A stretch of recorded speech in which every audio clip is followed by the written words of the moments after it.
You've probably heard of the 4-Hour Workweek. If you have heard of this book, or maybe you've listened to it, read it, whatever you have done, it is a good book, okay? But there is some flaws to this book that I really want to discuss. There is a assumption, okay, to books like this, that you are already successful, that you already have a business, that you already have things put in place, to become more successful. Okay. Now, the thing is, the 4-Hour work week is to literally, I mean, it literally is what it says. It's to be able to only like work 4 hours a week. Okay. Or even more or less, whatever. It's really just, trying to make everything as possibly passive as possible. Okay. It's a lot of P's. And the thing is whenever you are starting something, think about it this way. What did the author do whenever he was first starting all of his stuff, right? What did all these other people do whenever they're first starting things, right? They didn't probably have a giant team that they were building that did this and that and this and that, and then bought all these different programs to create everything passive and stuff like that. You don't have the money to be doing stuff like that. If I could hire an editor, I would hire an editor, because yes, it would save me time. But right now I would be in the negative if I hired an editor. Okay, now that's the reason I don't have one. If I was making enough money in my videos, right? And that's kind of the goal here, is to make enough money in my videos that I'm currently making, right? To eventually hire an editor so that I could put out more videos, right?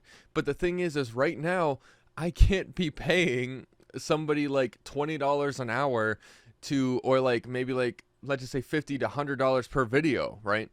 To upload, when I don't even make that amount on YouTube. So it doesn't make sense to even hire an editor. When it comes to things that you could do yourself, you could learn things, okay? For example, if you've never changed oil or rotated tires on a car, right? It is one of the simplest things to do, okay? As long as you have a jack and as long as you have a few tools and stuff like that, you can easily do that by yourself, right? Now, I get it. It is easier to just have somebody else do it and pay them to do it, and I do that nowadays. But for a while, for a long time, I would rotate my own tires and I would do my own oil. But really, you can learn a lot from actually just attempting to do multiple things, right? And I think that it's good to learn your weaknesses and what you're good at in order to actually like really shine, right? I'm not good at, like, okay, I'm not bad, but I take a while to change my oil and to change my tires, okay?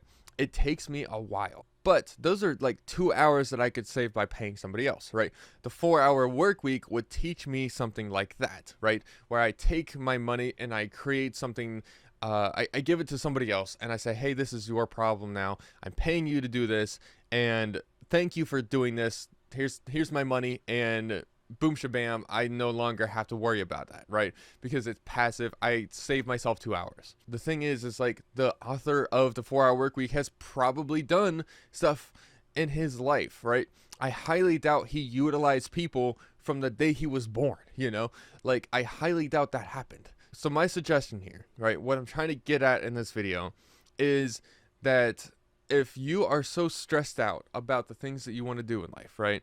Maybe it is, for example, making YouTube videos. It could be anything to do with your work, or separate to work, whatever it be.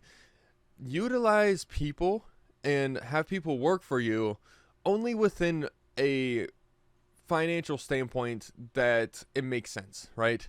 Like Mr. Beast could have never been Mr. Beast if he didn't take that step out and say, hey, I should probably get an editor. I should get a team going. I should get backup with this and that.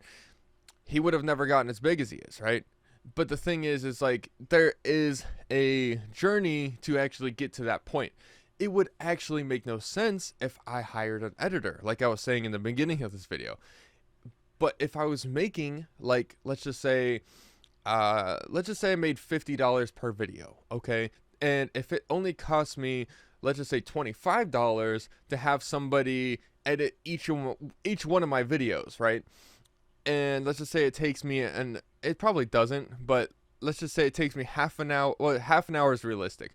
Half an hour to an hour to edit each of my videos, okay? That is a lot of time that I could save and just simply upload instead. You know what I'm saying? Just skip the whole editing process, pay somebody to do it. Now I'm making technically like more videos and at the same quality. And yes, I'm paying somebody, but at the same time, like, I could be getting more out and I could really see my income grow.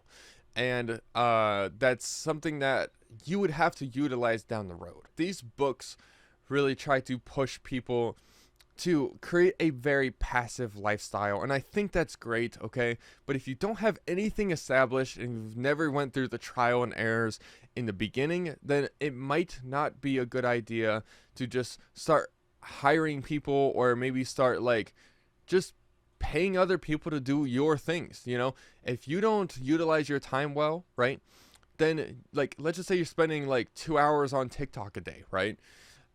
You could be using that 2 hours to just detail your own car. You know, don't pay $150 to get your car detailed if you can do you know, a semi decent job in that amount of time. You know, like, that's just my opinion on it. I hope that this makes sense. I hope this video, obviously I'm not bashing the book, okay? The book is a good book, and I think it's a good read, and I think that there's a lot you can learn from it, okay? There's a lot of stuff that I learned that I will probably utilize in the future. But as of right now, as a small creator that's coming up and stuff like that, I know that I can't afford to hire an editor yet, you know? And I can't make things more passive like I would like to, you know. Obviously there's ways I can do it, and I have implemented these ideas and like things that I do that make me save time. And that's pretty much all I got for this video. I hope this made sense. I hope that you got something from it.